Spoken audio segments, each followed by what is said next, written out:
4 वर्ष का है समय। जीवा कलयुग के आरंभ काल से 5125 वर्ष का समय व्यतीत हुआ। अब ये जो संवत्सर 60 संवत्सर हैं, जीवा 51वां संवत्सर पिंगल नाम का संवत्सर है प्रयोग कीजिए। जो पिंगल नाम का संवत्सर चलेगा, संकल्प आदि पूजा विधान में प्रयोग किया जाएगा। अगला संवत्सर जो है चैत्र शुक्ल पक्ष परेवा काल युक्त नाम का संवत्सर प्रयोग हुए। और ये जो 51वां पिंगल संवत्सर है, इस पिंगल सल में गाय घोड़े नर्तकी का बहुत बड़ा योगदान है। और काल युक्त संवत्सर शिव जी पार्वती जी से जो कुछ बतावत हैं, तो पार्वती जी से शिव जी बतावत हैं कि भविष्य कैसा हुई। शिव जी कहते हैं, हे बरानरे, कालयुग संवत्सर में जनता को रोग, राजाओं में भयंकर युद्ध, प्रजा का कष्टकारक होगा। ग्रह सभा सद्विचार, इस वर्ष जो पिंगल संवत्सर के राजा मंगल हैं, राजा मंगल फलम। इस बार आकाशीय मंडल में राजा मंगल हैं, जिनके फल में मनुष्यों को अग्निभय, चोर का उत्पात, राजाओं में विग्रह, जनता को दुख, रोग से पीड़ा, मेघ जो है स्वल्प वर्षा यानी खंड वर्षा करने वाले होंगे। और इस वर्ष में मंत्री सन है, राजा मंगल है, मंत्री सन है, मंत्री सन फलम। मंत्री का पद इस बार शनि को प्राप्त है, जिसके फल में राजा लोग विनय रहित, जनता को कष्ट देने वाले, वर्षा की कमी और जनता को कष्ट, लोगों को धन संबंधी सुख बहुत कम मिलेगा। सशेष मंगल फलम, और सशेष का फल जो है मंगल को प्राप्त है। जीवा हाथी घोड़े के देश बीमारी जो है, चौपाइयों में बीमारी चलेगी, बहुत रोग, चौकी का अभाव और भूसी वाले जो अन्न है इनका विनाश होगा।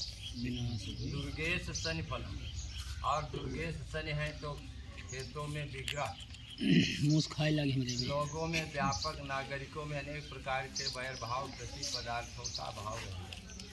धनेश मंगल फलम, और मंगल को इस पर धन के मालिक हैं, छिलका हो तो नहीं क्या लोग अशांत तथा शासक जनता को कष्ट देने वाले होंगे। रशेष गुरु फलम, और रशेष है जनता का सौ के तालाबों में कमल घास की निष्पत्ति, अधिक जनपदों में लोग विप्रों का सम्मान करते रहे। राजा और धानेश चंद्र फलम, शुक्र के फल में वृक्षों में सुंदर फल फूल, राजा लोग बहुत भ्रमण करने वाले होंगे, जनता को सुख देने वाले होंगे, ब्राह्मण लोग वेद पाठ पूजा इत्यादि करने वाले होंगे। फलेश शुक्र फलम, फलेश शुक्र होने से फल फूल अच्छे होंगे। और मेघेश सन फलम, शनि जो है मेघ के मालिक हैं, फल स्वरूप पृथ्वी पर पूरी वर्षा होगी।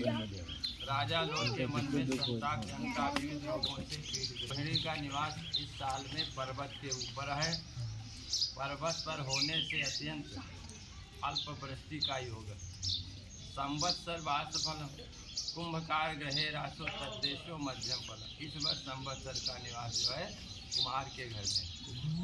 समय वाहन फलम, और समय वाहन नौका है, जनता भ्रमित चौपाइयों को पीड़ा, संपूर्ण पृथ्वी पर कमाई है। और गुरु बृहस्पति जो है, जो कुछ फल हुए हैं थोड़े बहुत पृथ्वी पर, जब नौका पर जो है समय का वाहन नौका है, जनता भ्रमित चौपाइयों को पीड़ा। आद्रा नक्षत्र प्रवेश फलम, आद्रा का नक्षत्र जो है सूर्य का शनिवार को प्राप्त हो रहा है, मंद फलदायक है। नक्षत्रा फलम, और मूल नक्षत्र में सूर्य का आद्रा नक्षत्र में प्रवेश हो रहा है, सबको भय देने वाला है। योग फलम, शुक्ल योग है, शुक्ल योग में सूर्य का आद्रा प्रवेश समय की वृद्धि, जनता को आनंद प्रदान करने वाला होगा। और बेला फलम, सूर्य का आद्रा नक्षत्र में प्रवेश जिनके समय में होने से कृषि नाशक होगा। नव मेघा नाम वरुण नामक मेघ में अत्यंत वरुण वृष्टि अतः होने के फलस्वरूप अनावृष्टि का योग है। 10 नक्षत्र वर्षा के हैं। 10 नक्षत्रों में वर्षा का विचार किया जाता है। अप्रैल मई में आंधी पानी का भी योग है। 22 जून को अद्रा का प्रवेश हो रहा है। अंकुर के बराबर आंधन पानी में कार्य प्रारंभ हो और जून के महीना में थोड़ी भी वर्षा होने की संभावना है। जुलाई के प्रथम सप्ताह 14-15 जुलाई के आसपास वर्षा होगी। मुख्य नक्षत्र 20 जुलाई के आसपास होगी। अश्लेषा नक्षत्र में सामान्य वृष्टि की संभावना है। मघा नक्षत्र 17 अगस्त के आसपास वर्षा होने के योग है। 26 अगस्त के आसन पर है और 31 अगस्त पूर्वा फाल्गुनी नक्षत्र में बादलों का घेराव रहेगा। अच्छी वृष्टि हो सकती है। उत्तरा फाल्गुनी में एक बार अच्छी वृष्टि की संभावना है। 27 सितंबर में हस्त नक्षत्र में अच्छी वृष्टि होगी। इस प्रकार अक्टूबर में चित्रा स्वाति नक्षत्र में वर्षा होने की योग मिल रहे हैं। ज्योतिष शास्त्र जितना व्यापक है उतना व्यवहारिक है। वेद का नेत्र है, इसमें ज्योति प्राप्त होती है। यद्यपि इसमें कालगणना की अनेक पद्धतियाँ हैं। सबसे स्पष्ट है भारतीय गणना।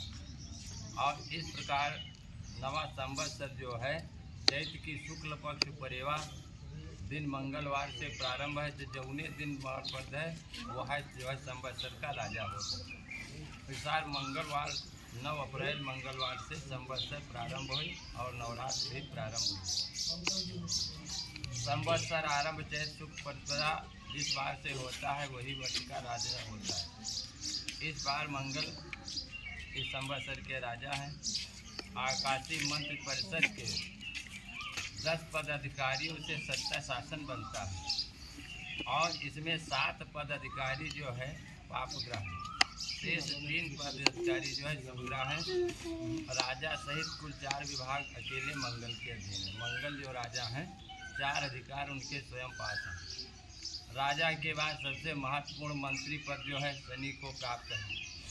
जो प्रधानमंत्री होते हैं वो नायक होते हैं और मुख्यमंत्री जो होता है उसे हल्का होता है। इस प्रकार मंगल तो राजा है और शनि जो है मंत्री पद है।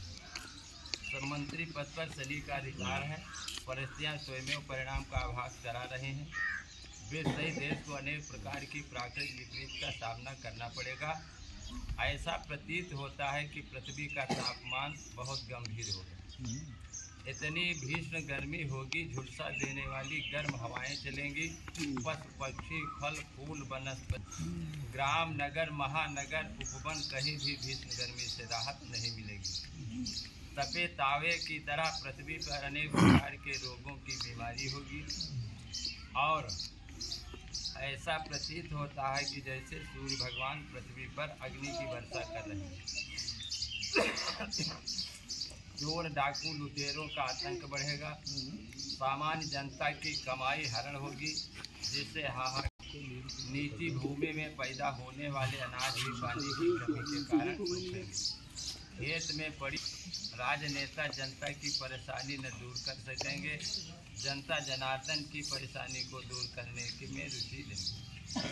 मनुष्यों में नाना प्रकार की वित्त संबंधित छुआछूत रोगाण जब हुए बहुत बड़े विषय हुए। सांप बिच्छू इत्यादि का प्रकोप बढ़ेगा। इस प्रकार मंगल के शासन काल में सर्वत्र अमंगल दिखाई देगा। शनि मंत्री पद पर आसीन है। इसके प्रभाव के फलस्वरूप पृथ्वी के जलीय तत्व आपका शोषण हो जाएगा। राजा मंगल मंत्री शनि का आपसी संबंध भी बहुत अच्छा नहीं है।